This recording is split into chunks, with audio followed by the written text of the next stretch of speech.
So we all want a new nonstop flight to our favorite destination. But how do we get there, and how can we increase the size of the puzzle piece that is Columbus in the airline's network planning system? So last summer, I had the opportunity to intern with JetBlue Airways, an airline based in New York, flying mainly from Boston and New York to the West Coast and to Florida and the Caribbean. And while it's more of a niche carrier, it really serves a role in what it's doing, and it's only 20 years old. So I had the opportunity to speak to people who have been with the company since it was more of a paper airplane than an airline.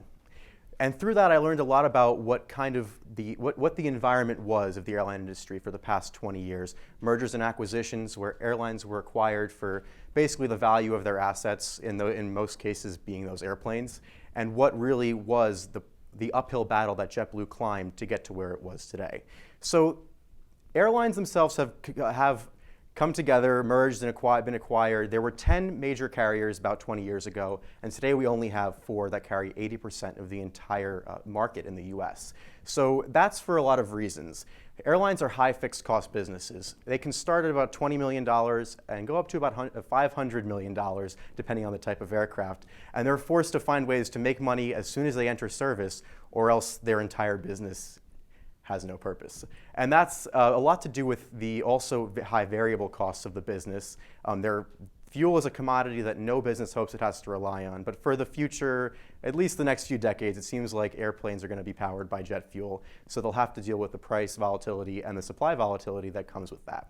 Put that together and you have a business that's not really set up for high profit margins. However, in 2017, airlines had 15% profit margins as an industry, the highest ever. So with that came this new wave of trying to sustain the profitability of the industry, and that came with a stay-in-their-lane attitude, which kind of came with less direct competition and avoiding competing with each other on routes. So how does that affect Columbus? Well, in 1957, there were about 72 daily departures out of the Columbus airport. Most by the likes of airlines you'll never hear again, like TWA, Eastern, and Piedmont, but also some like American. And even today, there are 127 daily departures, and American's still there. So about 10 years ago, Skybus Airlines was started by a Columbus entrepreneur who wanted to use an ultra low cost model and fly to different airports about 2 or 3 hours away from the nearest large city. And while it was good in theory, it was a poor economic condition, and high fuel prices led it to go under in about 11 months. So Columbus is a market that is entrepreneurial and it's competitive. The largest carrier at Columbus's airport is Southwest Airlines with 33% of the market. Compared to other markets of this size, that's relatively small. So there is competition, and we have seen in the past few years that number shift. So airlines are competing for market share in Columbus. So a couple weeks ago, Alaska Airlines started service from Seattle, Washington to Columbus, Ohio. And that was a great success story for the airport and for the region. And what were some of the factors that went into what Alaska thought, what was Alaska thinking when they came to Columbus flying to Seattle? So we'll go into the network planning department over at Alaska Airlines headquarters to talk a little bit about what goes into that decision. So first, there has to be money there. There has to be revenue. So Columbus fits the bill in that way. It's the 15th largest city in the country. It's also the 8th fastest growing as of 2017. It's also the 15th highest average annual income in the country. So there are people that have disposable income that are willing to fly on these routes for tourism and maybe visiting families and relatives. But also, Columbus is home to about 6 Fortune 500 companies, and many more call Ohio home with offices here. Most notably, Amazon has a large distribution office here and has many employees based here. Seattle is Amazon's headquarters, so Alaska might have gone into the route thinking that there's an opportunity for business contracts. Business travelers are often the most lucrative revenue makers for airlines. So not just revenue, but costs are also a key thing to consider when looking at starting a new route. In Alaska's case, they're flying an Airbus A320, which is a fuel-efficient aircraft made for routes of this length.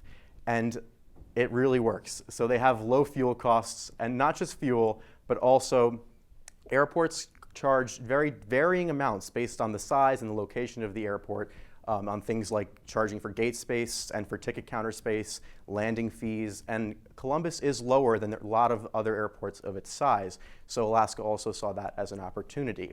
And in addition, Columbus is making a longer term play by offering marketing credits for Alaska to advertise this service and make it sustainable for the long term. So overall, Columbus is really competing and making itself well known. And finally, we have passengers. There has to be people flying these routes to make them a market that airlines want to fly. The Department of Transportation releases this information quarterly, and on Seattle to Columbus, there are about 149 people traveling between those two cities each day.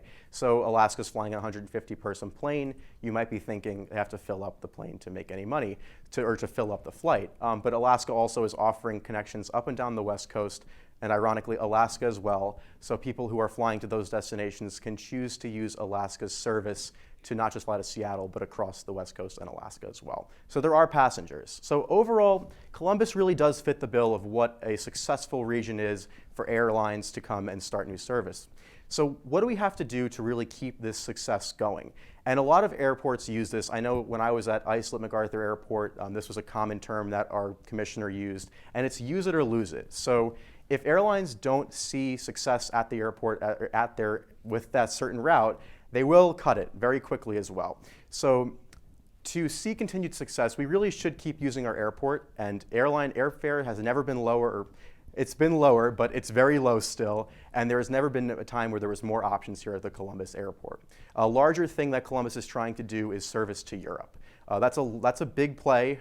They're trying to get it for the next couple years, but there has to be facts because airlines are still not trying to get into things where they're going to lose money. So the way we can see that is by, instead of driving to Chicago or driving to Pittsburgh or New York to take that nonstop flight, choose to fly out of Columbus and connect in those cities and show in those Department of Transportation statistics, show that there is an opportunity for a Europe flight. And that's how we can increase the size of the jigsaw puzzle piece that is Columbus's airport.